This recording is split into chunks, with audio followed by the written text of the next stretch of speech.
Alright, I did a criminally underrated fragrances themed video for niche houses some time ago, and I've been wanting to put together one for men's designer fragrances, and today I'm doing it.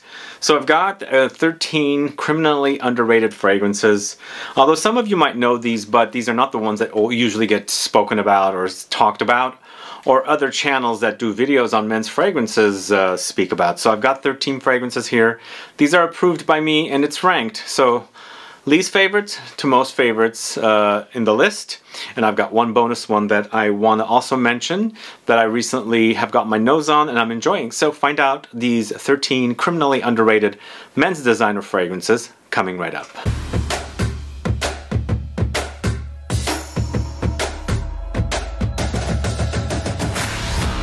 Thanks so much for tuning in. This is Sebastian. Yes, today we're talking about men's designer fragrances that are criminally underrated, ones that don't get spoken about too much, ones that you might have actually skipped over. Perhaps you thought, let me think about it, and never came back to it.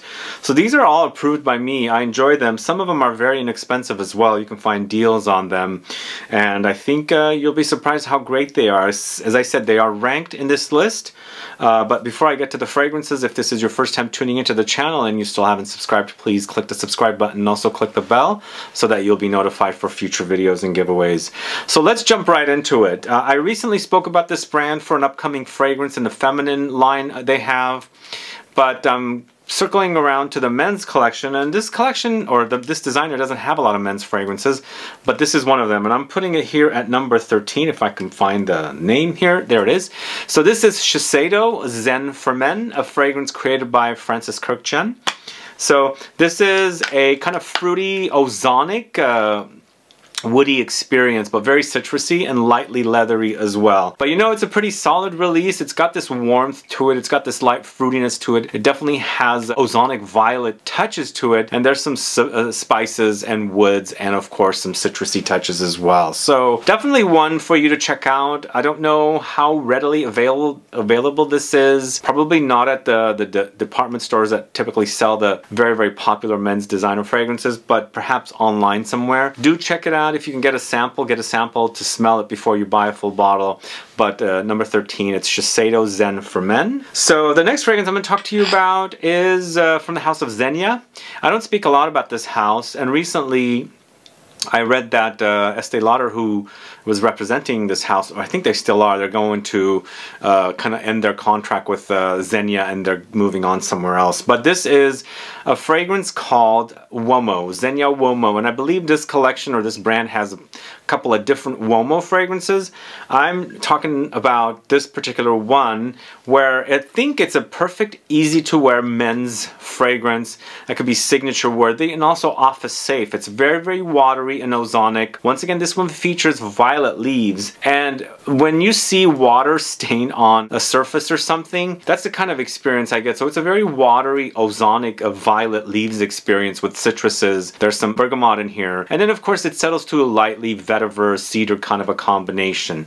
It's, you know, I think it smells really great. It's not anything overly original, but if you want something simplistic, something that you can get away with wearing perhaps at the office and people won't be overwhelmed with your smell, even places like the gym, I think this will be perfect for. So ZEGNA UOMO at number 12. Alright, moving on to number 11, it's MONCLER Pour Homme, this one right here. This came out last year. I did a video on this particular one along with the women's. They launched them together.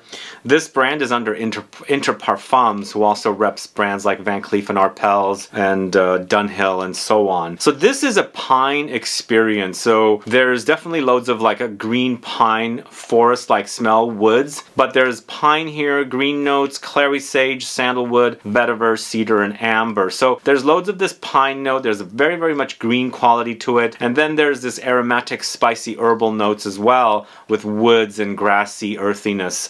Definitely a solid designer release. Not, once again, not overwhelmingly totally original, but I think it's, you know, criminally underrated. People are not talking a lot about it. Perhaps they don't know this brand MONCLER, which is known for their very expensive ski jackets and things like that. So check this one out. If you get the large bottle, it does have this Is it doing it? Yeah, there it goes. It does have this kind of like neon thing happening, but the smaller bottles do not have this little light effect. So number 11, Moncler Pour Homme, if you want a men's designer fragrance with that kind of a pine forest smell. One other thing I should say, since I mentioned ski clothing and jackets and things like that, the fragrance has a very frosty experience, so it's cool and crisp, if that makes sense. So Moncler Pour Homme at number 11. I'm actually highlighting this one at number 10. It's definitely criminally underrated, and it's a pretty pleasant smell, and I enjoy these kind of smells. This is Mugler's Alien Man, the original, not the latter two that came as the flankers, because I don't care for those whatsoever. This one at least has a really decent kind of licoricey, spicy, herbal, aromatic kind of a smell, because it features anise and also dill, along with mint, beech, lavender, thyme, and lemon. You know, it's very, very pleasant. Not anything overly interesting, but I feel like it's criminally underrated and actually is definitely worth checking out. One pretty nice designer fragrance from Mugler, whereas they've kind of dumped the Amen series and now moved on to the Alien Man series, but didn't really do very well, I think. So number 10, Mugler Alien Man. Check that out, especially if you like that licorice note, the anise note with the dill note. So the next fragrance I'm talking about is from the house of KITON. This is KITON Men. This is definitely, once again, very, very office safe, and I can also go to the extent and say this is actually gym safe as well. It could be a little stronger than that, but this is a violet fragrance. It's got this very, very violet forward smell. I could also say that this has ozonic qualities. There's a little bit of a violet leaves experience in here as well, but it's a lot of violets for men. It's violets, pineapple, musk, lily of the valley, bergamot, sage, lemon, cedar, and oak moss. It came out in the late 90s, and I think it still smells great, and you can also get deals on this particular one, but not a lot of men talk about it. Maybe it's a little old. It does have a cousin, or an offspring, or a flanker I should say, that came out in the 2000s called KITON Black, which is also definitely a solid release from this house. They only have 2 or 3 fragrances, and definitely both of them are very, very underrated and underhyped, so definitely worth checking out. So KITON Men at number 9. Speaking of Interparfums, I mentioned DUNHILL, and here is a DUNHILL fragrance, and this fragrance was also recently featured in my Cypriol fragrances video. This is DUNHILL Century. Totally underrated. Not a lot of people talk about this one. Most people talk about the Icon series, but this one's kind of like left in the back, and I feel like it's definitely a solid release, highlighting Cypriol, but it's also very, very clean and soapy and fresh and laundry smelling, like very, very clean experience. So it's got that Cypriol note, Neroli, Sandalwood, Musk, Olibanum, Cardamom, Mandarin Orange, Bergamot, Grapefruit. So to me, this does remind me a little bit of Santal 33, but more of a Neroli take on it. The Neroli is really, really prominent here. Well, I feel like there's also Orange Blossom in here, but it's mostly Mandarin Orange, but just because of that Neroli, I feel like it has a very soapy quality. Anytime I see Neroli in fragrances, it goes into a clean, soapy direction. But for me, this one, I feel like it's laundry clean. Like you've just laundered this, like a bunch of your sheets or you know, linens and things like that. You've taken it out, and the smoke smell is on there along with the cloth and things like that. That's the kind of smell it is. It's very clean, and it's definitely very, very underrated. So DUNHILL Century at number 8. Next up, going to the house of Kenzo. This is Jungle Homme, this one right here with a little mohawk on top. This is actually totally underrated. I mean, although lately I've been talking about it, and I think I've seen some recommendations from some other YouTubers talking about this one. Not only it's really, really great smelling fragrance, it's also very, very inexpensive. It's definitely very, very spicy and woody, and it kind of like, you know, I'm not sure if it's inspired by Cartier Declaration, but they kind of have similarities to me in that it's woody, spicy, aromatic, and things like that. So Kenzo Jungle Homme features nutmeg, guaiac wood, cedar, ambrette, mate, and lime for a great spicy, woody concoction. Definitely check this one out if you don't know it. It's Kenzo Jungle Homme at number 7. So at number 6, this is Zadig & Voltaire. This is him, and this is not only a criminally underrated fragrance, I don't see a lot of people talking about it, but also the brand overall is criminally underrated. It's not very well represented in the States. Although here in San Fran we have a store, and also their clothing is sold at Bloomingdale's, and I believe, and also at Nordstrom's, but you don't see their fragrances in department stores here at all. I've never, at least. But they do some great fragrances. They have new flankers in this series finally that have just launched that I need to get my nose on. But this particular one is created by Nathalie Lorson, and it's a kind of a vanillic, sandalwoody, smoky, spicy combination of notes, you know? Definitely has a great smelling fragrance. It's sandalwood, vanilla, incense, black pepper, grapefruit. The combination is really, really great. I like this kind of dry experience, and the vanilla in here is also kind of dry along with that smoky incense running throughout it. Incense, black pepper also I find very similar kind of smelling, so the combination really does work. It's definitely underrated, although I've spoken a lot about this one, so maybe perhaps some of you have already checked this one out. But either way, Zadig & Voltaire, this is him, is at number 6. So this next fragrance is from the house of Caron, and Caron's not necessarily a designer. I am putting them down as a designer because they launch fragrances for men in that same price range, price category of, you know, men's designer fragrances. This is Aime Moi Comme Je Suis, a fragrance that was launched in 2020. Definitely very, very classy, very, very nutty. It's hazelnuts and also very, very vetiver forward, vetiver dominant fragrance. It's just a really, really nice combination of notes. But in addition to the vetiver and hazelnuts, you've got tobacco, tonka beans, grapefruit, and ginger. So grapefruit and ginger, every time I experience grapefruit, the citrus, I feel like it's got some zing and spice to it. Same thing with ginger. They're different. Ginger has a hotness to it, a zing, a spice to it. So I like this addition in this particular fragrance because they do contrast beautifully. I feel like grapefruit and vetiver also really do work beautifully here. But there is that nuttiness with this one and slight tobacco-ish touches. I think it's really, really solid and very, very underrated. If you know Pour un homme de Caron by Caron, you definitely must know Caron's Aime Moi Comme Je Suis. I know it's a very difficult name in French, but if you like vetiver, tobacco, nutty fragrances, definitely check out this particular release, Aime Moi Comme Je Suis, from the house of Caron. So the next fragrance I'm talking about is from the house of Hermes. I've got two Hermes back to back. This first one is from the Terre de Hermes collection of fragrances that doesn't really smell like Terre de Hermes. This is Terre de Hermes Eau Très Fraîche. What a wonderful fragrance this is, though. Really, really great smelling fragrance with a very much citrusy presence. It's bitter oranges and lots of different citrusy notes. There's juicy citruses in here. There's definitely also watery touches, aromatics, and then there's woods, cedar, and patchouli as well. So it doesn't really smell like Terre de Hermes, but then it kind of way in the back, it's like Terre de Hermes is saying, hey, you're a flanker, you got to come out and smell like me, and it doesn't kind of go there, kind of a thing. But this is really, really great smelling fragrance, very, very underrated, next to the Terre de Hermes fragrances, and I think it's definitely a perfect gentlemanly fragrance. One other thing I should say, this also does have a little bit of a cumin sparkliness in there. There's just a little bit thrown in, just a sprinkle of spice thrown in, that kind of like when you wear it, you experience it. The only other thing is this is created by Jean-Claude Ellena. There is a Frederic Malle fragrance that kind of smells like this in the collection of Frederic Malle's fragrances,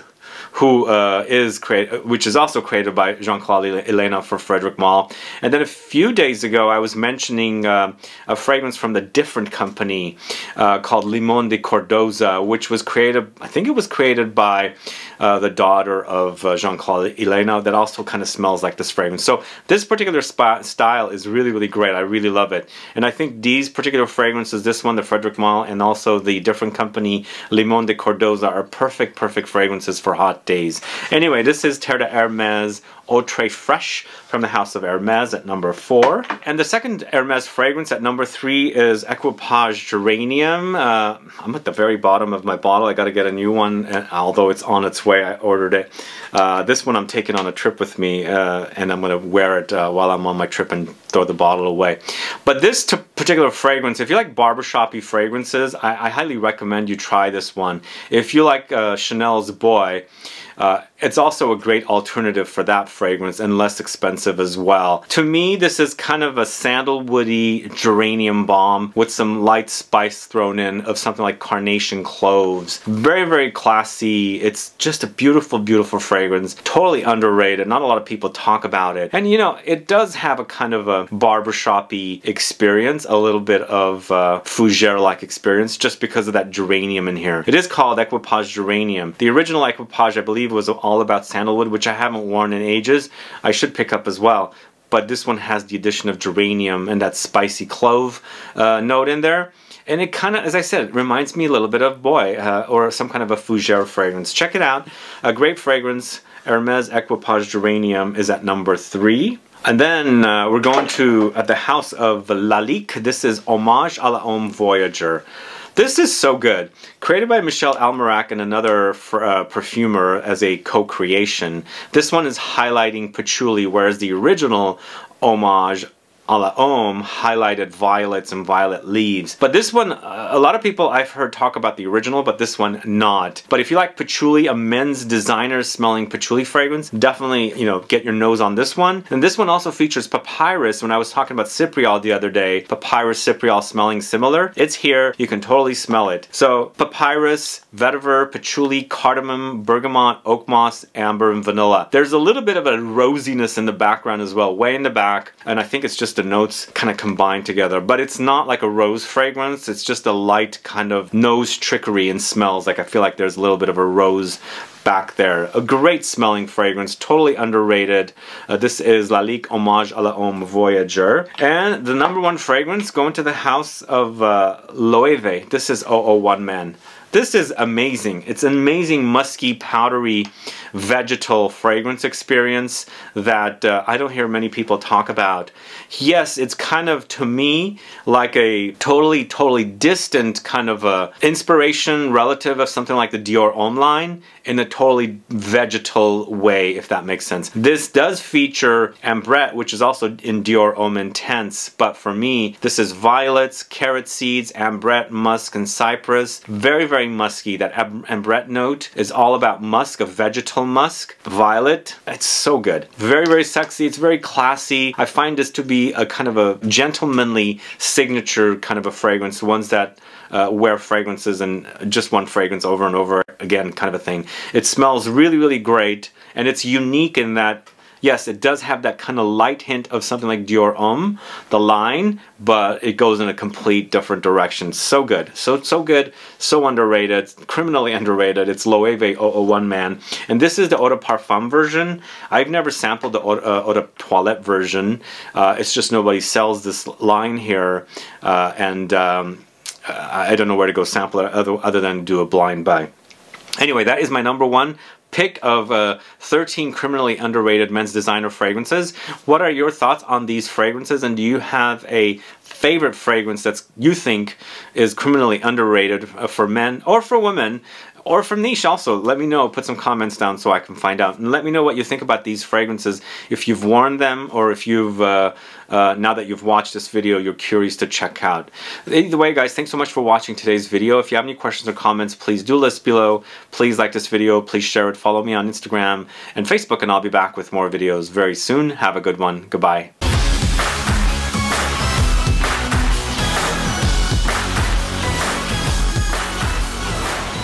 Alright, my bonus fragrance is from this new house that I'm kind of checking into, and they have a series of fragrances called Malbec. This is Malbec Black from Boticario. I think that's how you say it. Is it Boticario or Boticario? I'll have to look up the name, but boy, this is really great. I've smelled the original Malbec, but I feel like this is a much better composition than the original Malbec as far as the fragrance goes. But boy, very cinnamony, very woody, and so it's very spicy and also resinous. So this features notes of cinnamon, benzoin, cardamom, vanilla, ginger, geranium, sage, olibanum, sandalwood, and amber. So it definitely has a very sandalwoody dry down and also ambery, but you do experience some incensey touches there, and it's very spicy. And I like the cinnamon and cardamom together. You've got this warm spice, you've got this fresh spice, and then you've got this warm, sweet kind of resinous note of benzoin, and mixed beautifully with the vanilla. There's definitely some zing in there as well, some light zing and aromatic touches. I think this is a great fragrance. It's created by Pascal Garin over at IFF, and I think he's done a great job with it. It might remind you of other kind of fragrances, maybe distantly smelling like something like This Is Him, because it's got this kind of a dry, vanillic, ambery kind of a woody experience. But either way, This is Boticario Malbec Black. That's the bonus fragrance for you guys. Let me know if you know this. Let me know if you know this house. Let me know if you know their Malbec fragrances. And stay tuned for a video soon on this Malbec collection of fragrances. Anyway, thanks so much for tuning in today. Have a wonderful day. Goodbye.